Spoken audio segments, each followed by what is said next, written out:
Bien, estamos de vuelta en edición nocturna. Esta noche tenemos el privilegio de contar con la grata presencia de una interesantísima y educada y, diría yo, columnista que tiene un gran peso en la vida nacional. Se trata de la profesora, la doctora Rosario Espinal, que ejerció durante 30 años una cátedra de sociología en una de las universidades más importantes de los Estados Unidos. Para nosotros es un placer y un honor tenerla con nosotros. Muchísimas gracias por aceptar nuestra invitación. Es un placer. Bueno, en tu columna periódica en la prensa nacional enfocas normalmente el tema político y la división de los partidos. Hace mucho que no leo algún artículo tuyo, ¿no? Reciente, no son artículos diarios, pero ¿cómo visualizas tú la situación política en este momento en el país? ¿Estamos cerca de un entendimiento por las reformas que hacen falta o estamos más lejos de ellas que de costumbre? Bueno, mira, yo pienso que el PLD tiene, y sobre todo sus dos principales dirigentes, Leonel Fernández y Danilo Medina, tienen un peso ahora mismo, en el sentido de que si aquí no se aprueba un marco legal, electoral, que en este caso incluye la ley electoral y la famosa ley de partidos, va a recaer sobre ellos la responsabilidad de no aprobarse.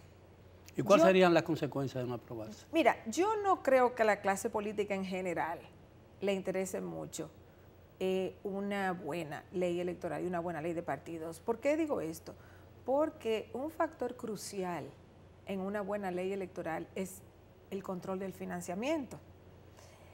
Y los partidos aquí se nutren mucho del financiamiento privado, que nadie conoce en qué monto es, ni de dónde proviene, quiénes son los donantes. Entonces, ni los partidos ni los donantes quieren que se sepa. Y si no hay una ley que obligue a los partidos, y no solo a los partidos, a los candidatos también, porque los candidatos aquí se convierten en empresarios y microempresarios de sus proyectos electorales. Por ejemplo, en las elecciones del 2016, habían unos 4.100 puestos selectivos para llenar, ¿verdad? Aquí habían 24.000 y pico de candidatos para esos 4.100 puestos. En promedio, digamos... 6 para cada uno de los puestos. Exactamente. Bueno, tenemos 27 partidos políticos. Y 26 grupos, 26 registrados. Sí, 26 que se creen partidos políticos. No, y que están registrados legalmente en la Junta Central Electoral. Luego hay aspirantes a ser registrados, o sea que ahí suma, pero 26 registrados legalmente en la Junta Central Electoral. ¿Cuántos hay en los Estados Unidos? No, porque en Estados Unidos 5 o 6, siempre ¿no? hay 2 o 3 que nunca ni siquiera pueden llegar a tener una candidatura a nivel nacional.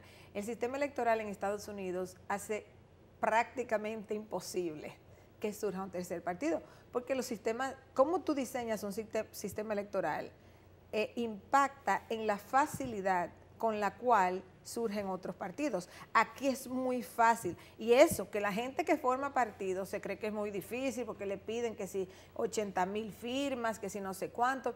O sea, y eso es asombroso porque el sistema electoral, y yo esto lo he dicho muchas veces, lo que hace un sistema democrático no son muchos partidos. Eso no es lo que lo hace democrático. Lo que hace un sistema político democrático, entre otras cosas, claro está, pero en términos del número de partidos, y si de eso estamos hablando, lo que hace un sistema democrático, realmente democrático, es que existan por lo menos 2 partidos que sean electoralmente competitivos. Y el bipartidismo... No hacemos nada con una cantidad de partidos que no pueden competir electoralmente. Pero el bipartidismo ha funcionado realmente en los Estados Unidos. Después de más de 200 años de experiencia, se ve que ha funcionado, ¿no? Porque ha funcionado, no le queda de otra, porque el sistema electoral de colegios electorales hace muy difícil que un tercer partido surja y acumule suficientes puntos en el colegio electoral. Pero en los Estados Unidos un candidato independiente puede postularse a la presidencia. Sí puede. Sin que tenga el apoyo o el endoso de un partido político, sí, ¿no? Claro. Rosperol lo hizo. Sí. O puede ir con un partido pequeño. Lo que pasa es que no van a prosperar. Por ejemplo, Rosperol, cuando lo hizo en los años 90, él lo único que logró fue dividir el voto del Partido Republicano. Por eso fue que Bill Clinton ganó 2 elecciones.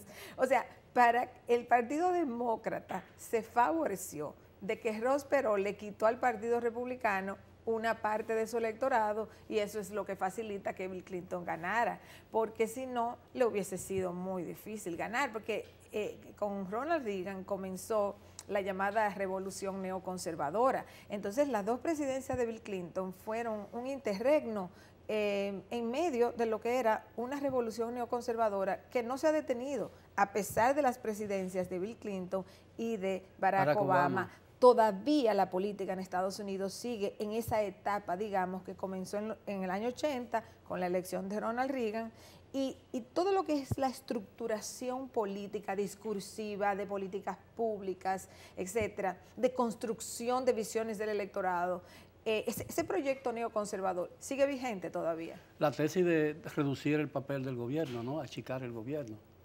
Pero en los Estados Unidos, cada día, y con este gobierno de Donald Trump, se ve que esa tendencia se está fortaleciendo cada día. El gobierno de los Estados Unidos es más fuerte, tiene una presencia más pronunciada en la vida de los individuos. Hoy ocurren cosas en los Estados Unidos como consecuencia de los atentados del 9/11 que era imposible percibir antes de, que la fiscalización de la vida privada de algunos dirigentes, la grabación de llamadas telefónicas, la tortura, la persecución de ciudadanos de los Estados Unidos, todo eso ha cambiado.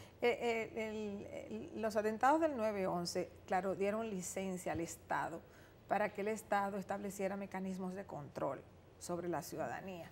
Entonces, ahí pues hay múltiples efectos, pero indiscutiblemente que cuando la gente se siente vulnerable, la tendencia es a decirle Estado, haga lo que haya que hacer. Entonces, uno de los efectos ha sido eso, ciertas limitaciones de las libertades públicas. Ahora, la confrontación del presidente Trump con la prensa de los Estados Unidos y el hecho de que ha cerrado su acceso a muchas fuentes de información pública, que es una cosa inconcebible en la tradición democrática de los Estados Unidos.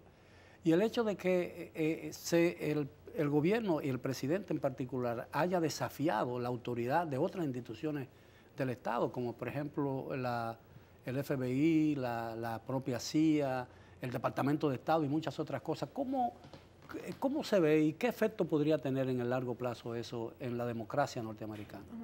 Sí, lo que pasa es que Donald Trump juega a un populismo discursivo.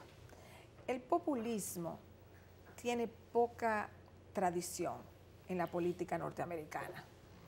Entonces, indiscutiblemente que hay un debilitamiento de esos 2 partidos. O sea, hay menor credibilidad en los partidos, hay menor credibilidad en el Congreso. Entonces, cuando tú tienes una reducción significativa de la legitimidad que la sociedad le asigna a instituciones claves de la democracia, generalmente sucede que la figura presidencial tiende a elevarse, porque es como la alternativa. Bueno, no creen en el Congreso, no creen en los partidos, etcétera. ¿Dónde está la creencia? Bueno, entonces ahí aparecen figuras carismáticas. Fíjate que tanto Barack Obama como Donald Trump fueron figuras carismáticas en 2 partidos diferentes, con 2 estilos, con 2 discursos totalmente diferentes. Pero en ambos casos, esa figura, digamos, carismática para su base electoral y su base política es la que reaviva, digamos, el proceso político. Pero hay una diferencia en la personalidad de ellos dos. Totalmente. Trump proyecta una imagen de fortaleza, ¿no? Y de autoridad, a veces reñida con los principios democráticos del sistema. Obama era otra cosa, ¿no? Parecía un hombre más conciliador. Sí, claro. Obama tenía un discurso muy inspirador, indiscutiblemente, pero su estrategia de gobierno y su estrategia política fuera de su discursiva motivacional era muy racional, sumamente racional, y no conflictiva. Esa era su estrategia. O sea, un discurso, por un lado, muy motivacional, muy energético en términos emotivos y motivacionales, pero por otro, una persona racional, que no buscaba el conflicto.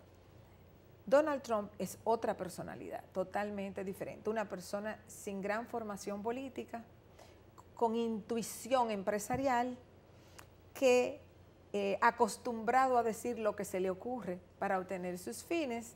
Entonces, esa es la estrategia que él usa para motivar una base electoral que también está descontenta con el Partido Republicano y ha encontrado un nicho muy grande. Ha encontrado en Donald Trump el que se atreve a decir, el que supuestamente se atreve a hacer ante un partido republicano que no le muestra a su base mucha energía ni mucho impulso para hacer las reformas que ellos quieren. Entonces, lo que Trump hace es, con discursiva y con acciones, con algunas acciones, claro está, es decirle a esa base electoral, yo actúo. Entonces, él utiliza, por ejemplo, el Twitter y la comunicación directa. Entonces, ¿cuál es su estrategia? No, yo no creo en los medios están contra mí, contra ustedes. Entonces, él se comunica directamente, o sea, él se comunica directamente con su base. Pero tarde o temprano eso afectará el sistema, ¿no? Bueno, claro, realmente la confrontación principal ahora mismo en términos políticos se está dando entre el presidente y los medios. Y un segmento de los medios de comunicación. Doctora, porque hay otro segmento o sea, los medios de comunicación hoy en día están muy segmentados en términos ideológicos. Entonces hay un segmento de los medios que va muy conservador, Fox, por ejemplo. Exacto, que va con el presidente. Y luego hay otros medios importantísimos que están haciendo constantemente la oposición. Doctora, si usted me lo permite, tenemos que hacer una pausa. Regresamos ya con la parte final del programa de hoy aquí en Edición Nocturna.